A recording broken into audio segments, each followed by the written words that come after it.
Morning students. आज का ये introductory video BA part first के विद्यार्थियों के लिए है।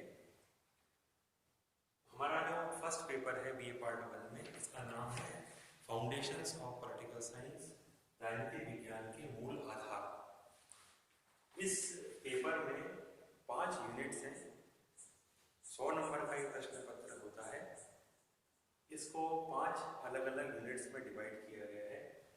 पहली यूनिट है, इस यूनिट में जो टॉपिक है वो है राजनीति विज्ञान का अर्थ, परिभाषा, प्रकृति, क्षेत्र, परंपरागत और आधुनिक दृष्टिकोण के अनुसार। 2 दृष्टिकोण राजनीति विज्ञान में है। द्वितीय महायुद्ध से पहले का जो समय है उसे परंपरागत दृष्टिकोण के अंतर्गत रखा गया है। उस परंपरागत दृष्टिकोण में राजनीतिक शास्त्री इसकी क्या परिभाषा देते हैं, इसकी जो प्रकृति, इसका नेचर किस प्रकार का है, ये विज्ञान की श्रेणी में आता है या नहीं, और इसकी विषय वस्तु, क्षेत्र कि इसके अंतर्गत हम किन किन बातों का अध्ययन करते हैं। ये सब बातें परंपरागत दृष्टिकोण के अनुसार भी पढ़नी है हमें और आधुनिक दृष्टिकोण के अनुसार भी पढ़नी है, जो दूसरे महायुद्ध के बाद से वर्तमान तक चल रहा है। इसके बाद में इसी यूनिट में व्यवहारवाद, जो डेविड ईस्टन द्वारा प्रतिपादित किया गया, एक बहुत बड़ी क्रांति राजनीति विज्ञान के क्षेत्र में हुई, जिससे राजनीति विज्ञान का अर्थ, परिभाषा, प्रकृति, क्षेत्र सभी में व्यापक परिवर्तन आया। इस क्रांति के बाद डेविड ईस्टन ने व्यवहारवाद की कमियों को दूर करने के लिए ही एक आगे का कह सकते हैं प्रगतिवादी चरण है इसका नाम है उत्तर व्यवहारवाद, पोस्ट बिहेवियरलिज्म। इसका प्रतिपादन 1969 में डेविड ईस्टन ने किया है। इसके बाद में जो टॉपिक है वो अंतः अनुशासनात्मक दृष्टिकोण। इसका मतलब है कि राजनीतिक विज्ञान में जब हम मानव के राजनीतिक व्यवहार का अध्ययन करते हैं तो उस व्यवहार को समझने के लिए हमें अन्य विषयों की सहायता लेनी पड़ती है। चाहे अन्य विषय हो, अर्थशास्त्र हो, समाजशास्त्र हो, मनोविज्ञान हो या अन्य कोई भी विषय हो जिसकी सहायता से हम मनुष्य के व्यवहार को समझ सकते हैं, उन विषयों की सहायता लेना अंतः अनुशासनात्मक दृष्टिकोण कहलाता है। तो ये हमारी फर्स्ट यूनिट है। सेकंड यूनिट में अवधारणाएं हैं, जिसके अंतर्गत स्वतंत्रता, समानता, शक्ति, सत्ता, वैधता, राजनीतिक विकास, राजनीतिक आधुनिकीकरण, राजनीतिक संस्कृति, संप्रभुता और बहुलवाद। ये अवधारणाएं हम इस यूनिट 2 में पढ़ेंगे। इन अवधारणाओं के नकारात्मक पक्ष क्या हैं, सकारात्मक पक्ष क्या हैं, इनके आपसी संबंध क्या हैं, स्वतंत्रता का समानता से क्या संबंध है, स्वतंत्रता, नकारात्मक स्वतंत्रता किस प्रकार की होती है, सकारात्मक स्वतंत्रता किसे कहते हैं। इसी प्रकार शक्ति, सत्ता और वैधता का आपसी संबंध क्या है, शक्ति कब सत्ता बनती है, सत्ता के लिए वैधता कब और कितनी जरूरी है, इन सब बातों का अध्ययन हम इसमें करेंगे। इसके बाद राजनीति विज्ञान के क्षेत्र में जो अभूतपूर्व वृद्धि हुई, उसके कारण कुछ नई पद्धतियां अध्ययन को समझने के लिए आई हैं, जिसके अंतर्गत political development, political modernisation, political culture, ये नए आयाम इसमें शामिल हुए। संप्रभुता पुराने समय से ही राजनीतिक विज्ञान का अंग रहा, लेकिन इसके अंतर्गत जो कह सकते हैं परिवर्तन आया है, जो मैटलैंड या लिंडसे जैसे जो विचारक है जिन्होंने बहुलवाद का प्रतिपादन किया और ये बताया कि संप्रभुता एकल संप्रभुता स्वीकार्य नहीं है, संप्रभुता का विभाजन होता है और संप्रभुता देवी होती है। तीसरा यूनिट जो है उसमें शासन प्रणालियों की बात करेंगे। लोकतंत्र, जो आज विश्व का सर्वश्रेष्ठ शासन माना जाता है, उसके प्रकार, जिसके अंतर्गत प्रत्यक्ष लोकतंत्र, अप्रत्यक्ष लोकतंत्र, इसके गुण दोष, इसकी कमियां, इसको सफल बनाने के क्या क्या उपाय हो सकते हैं, उन सब बातों पर चर्चा होगी। इसका विपरीत रूप जो तानाशाही है, डिक्टेटरशिप है, उसके बारे में अध्ययन होगा। 2 प्रमुख शासन प्रणालियां, संसदात्मक पार्लियामेंट्री फॉर्म ऑफ गवर्नमेंट और अध्यक्षात्मक प्रेसिडेंशियल गवर्नमेंट सिस्टम भी हम इसमें पढ़ेंगे। फेडरलिज्म आएगा, संघवाद और पॉलिटिकल पार्टीज। ये हमारी यूनिट 3 है। यूनिट 4 में हम सिविल सोसाइटी, नागरिक समाज के बारे में अध्ययन करेंगे। मानव अधिकार की पर चर्चा होगी, जिसके अंतर्गत यूएन चार्टर का भी उल्लेख होगा।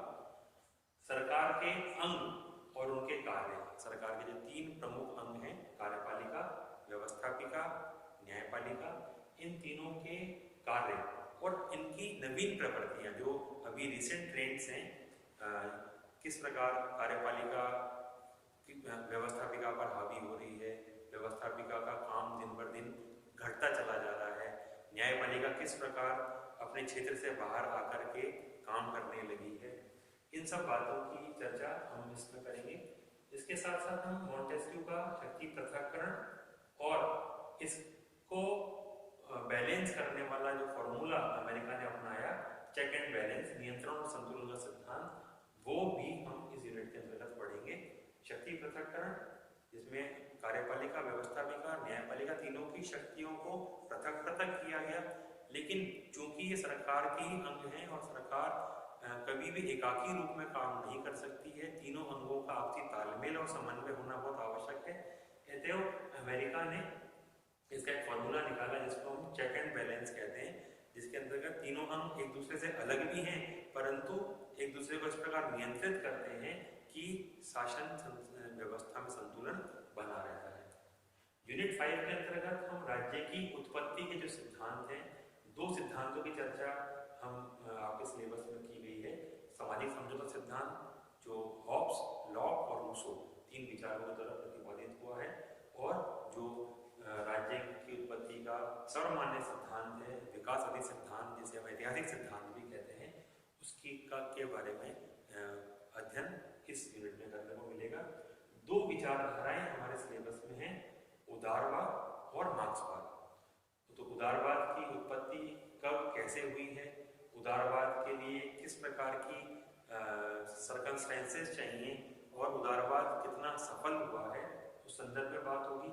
इसी तरह कार्ल मार्क्स की विचारधारा मार्क्सवाद के अंतर्गत उसके सारे सिद्धांत, चाहे वो द्वंद्वात्मक प्रणाली हो, चाहे वो राज्य का ऐतिहासिक विकास हो, चाहे वर्ग संघर्ष हो, इन सभी बिंदुओं की चर्चा इसमें होगी। तो ये 5 यूनिट्स हमें इस पेपर में करनी है।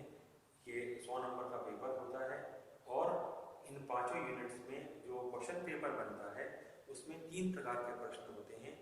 2 नंबर के 10 सवाल आते हैं, 4 नंबर के 5 सवाल आते हैं, और 20 नंबर के 3 सवाल आते हैं, जिनको हमें करना होता है और जिसके माध्यम से हम अच्छे अंक प्राप्त कर सकते हैं।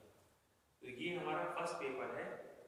इसके कंटिन्यूशन में मैं आपको सेकंड उसकी बात करूंगा, जो सेकंड पेपर है उसकी हम डिस्कस करते हैं।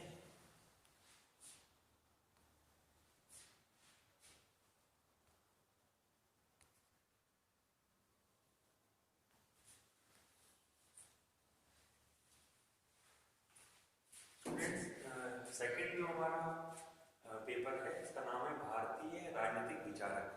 ये बीए पार्ट 1 का सेकंड पेपर है। इसके अंतर्गत भी 5 यूनिट्स हैं।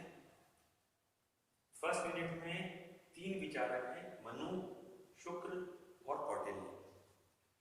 ये भारतीय राजनीतिक विचारधारा का प्रारंभिक काल है और आधार है। मनु द्वारा लिखा गया मनुस्मृति या शुक्र संहिता या कौटिल्य का जो अर्थशास्त्र है, वहीं से हम ये मानते हैं कि भारतीय राजनीतिक विचारधारा का प्रादुर्भाव हुआ है, और उस विचारधारा को ही आगे विकसित करने का अवसर अन्य विचारकों को प्राप्त हुआ। इसके अलावा इस पेपर में, इस यूनिट के अंतर्गत हम देखेंगे कि मनु, शुक्र और कौटिल्य के सामाजिक विचार लगभग एक जैसे हैं। आर्थिक विचार में थोड़ा बहुत परिवर्तन है, राजनीतिक विचारों में थोड़ा बहुत अंतर नजर आएगा। तो जो अंतर है उसको याद रख करके हम एक साथ 3-3 विचारकों के विचारों को याद रख सकते हैं। तो जब भी हम पढ़ें, जैसे मान लीजिए हमने कोई टॉपिक लिया मनु के अंतर्गत राज्य का सप्तांग सिद्धांत, तो मनु का सप्तांग सिद्धांत और कौटिल्य का सप्तांग सिद्धांत दोनों को एक ही कागज पर कंपेयर करते हुए पढ़ें कि राज्य के 7 अंग मनु ने बताए और राज्य के 7 अंगी कौटिल्य ने बताए। अब दोनों के नाम हमने आमने सामने लिख दिए, तो दोनों के सिर्फ नामकरण में अगर अंतर है तो वो हमें स्पष्ट हो जाएगा और एक ही बिंदु से हमें दोनों के क्वेश्चन तैयार हो जाएंगे, चाहे वो मनु का सप्तांग सिद्धांत पूछ ले एग्जाम में या कौटिल्य का पूछ ले। दूसरी यूनिट में राजा राममोहन राय, जिन्होंने सती प्रथा को प्रतिबंधित करवाया और ब्रह्म समाज की स्थापना की, स्वामी विवेकानंद जो युवाओं के आदर्श हैं, और स्वामी दयानंद सरस्वती जिनके द्वारा आर्य समाज की स्थापना की गई। इन तीनों के राजनीतिक विचार, आर्थिक विचार, सामाजिक विचार, धार्मिक विचार हम इस यूनिट में पढ़ेंगे। तो मेरा आप लोगों से एक ये कहना है कि जब हम इस यूनिट पर आ जाते हैं, इस यूनिट से लेकर के यूनिट 5 तक, तो हम प्रत्येक राजनीतिक विचारक का एक पेज में इंट्रोडक्शन लिखें, टाइमलाइन बना लें कि राजा राममोहन राय का जन्म 1772 में हुआ, 1828 में उन्होंने सती प्रथा को प्रतिबंधित करवाया या ब्रह्म समाज की स्थापना की। ऐसा पूरा हिस्टोरिकल चार्ट एक पेज पर, एक ही पेज पर, ज़्यादा नहीं होना चाहिए, क्योंकि हमें इसकी आवश्यकता बड़े क्वेश्चन में केवल परिचय देने के लिए पड़ती है और छोटे क्वेश्चन हमारे इससे कवर होते हैं। तो इसको हम तीनों विचारकों के साथ साथ जितने यूनिट्स में आ रहे हैं, इन सभी विचारकों में आपको एक काम करना है कि अब आप जो अपनी पुस्तक लेंगे उस पुस्तक में आप इनका एक पेज में इंट्रोडक्शन देंगे, जिसके अंदर इनका जन्म, इनके माता पिता का नाम, इनके द्वारा लिखी गई पुस्तक, इनके द्वारा प्रकाशित किए जाने वाले समाचार पत्र, इनके द्वारा बनाई गई संस्थाएं, इनके द्वारा किए गए जो भी उत्कृष्ट ऐतिहासिक काम है, उनको हम एक पेज पर लेंगे। इसके बाद फिर इनके जो विचार हैं उनको हमें पढ़ना है और उनके पॉइंट्स बना करके नोट्स तैयार करने हैं। यूनिट 3 में गोपाल कृष्ण गोखले, बाल गंगाधर तिलक और सर सैयद अहमद खान। यूनिट 4 में महात्मा गांधी, पंडित जवाहरलाल नेहरू और डॉक्टर भीमराव अंबेडकर। यूनिट 5 में मानवेंद्रनाथ रॉय, जयप्रकाश नारायण और राम मनोहर लोहिया। तो ये आपके 15 विचारक हैं जो इस पेपर में आपको पढ़ने हैं। फर्स्ट पेपर के लिए जैसे मैंने आपको बताया कि आप चाहें तो इसमें आप पोखराज जैन की किताब ले लें, डॉक्टर पोखराज जैन, दोनों पेपर में मिल जाएगी आपको। लेकिन हम एक किताब पढ़ने से काम नहीं चलेगा, है ना, हम लोगों को इसके अंतर्गत नोट भी बनाने होंगे और कुछ टॉपिक ऐसे भी होंगे जो किताब से कवर नहीं होंगे। तो यहाँ पर आप इस भारतीय राजनीति विचार पोखराज जैन के साथ साथ डॉक्टर राम सिंह आड़ा की किताब ले सकते हैं।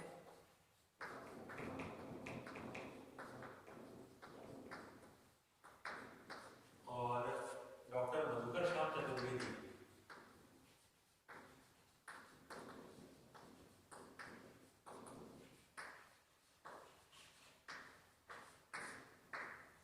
इन पुस्तकों को मैं आपको सुझाव दूंगा कि आप इनसे इस विचारक वाले पार्ट को बहुत अच्छे से पढ़ सकते हैं।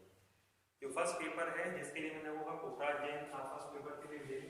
इसके अलावा डॉक्टर ओपी गाबा, राजनीतिक सिद्धांत के नाम से बहुत अच्छी किताब आपको इसमें मिल जाएगी। इसके अलावा डॉक्टर HR मुखी, ये पुस्तक भी बहुत अच्छी है, इसको आप ले सकते हैं। और डॉक्टर BL बढ़िया की पुस्तक भी फर्स्ट पेपर में मिलती है। कोई भी पुस्तक आप लें, उसको अपना बेस बनाएं, उस पुस्तक से नोट्स प्रिपेयर करें और फिर अन्य रेफरेंस बुक्स का सहारा लेकर के अपने नोट्स को एनरिच बनाएं, ताकि एक तो सारे टॉपिक्स कवर हों और किसी भी टॉपिक को आप बहुत गहराई से पढ़ सको। इसके लिए 2-3 रेफरेंस बुक्स पढ़ना बहुत जरूरी है। ये भी 100 नंबर का पेपर होगा। ये 5 यूनिट्स में डिवाइड है। फर्स्ट पेपर भी 100 मार्क्स का है, वो भी 5 यूनिट्स में डिवाइड है। तो किसी प्रकार का कोई कंफ्यूजन आपको हो तो आप जो कॉलेज में अपना व्हाट्सएप ग्रुप बना हुआ है उसमें आप मुझे पर्सनली मैसेज करके पूछ सकते हैं। परीक्षा का जो प्रश्न पत्र है, पुराने प्रश्न पत्र भी बाजार में उपलब्ध होते हैं। विश्वविद्यालय के, तो वो आप पुराने प्रश्न पत्र ले लें और उन पुराने प्रश्न पत्रों से तैयारी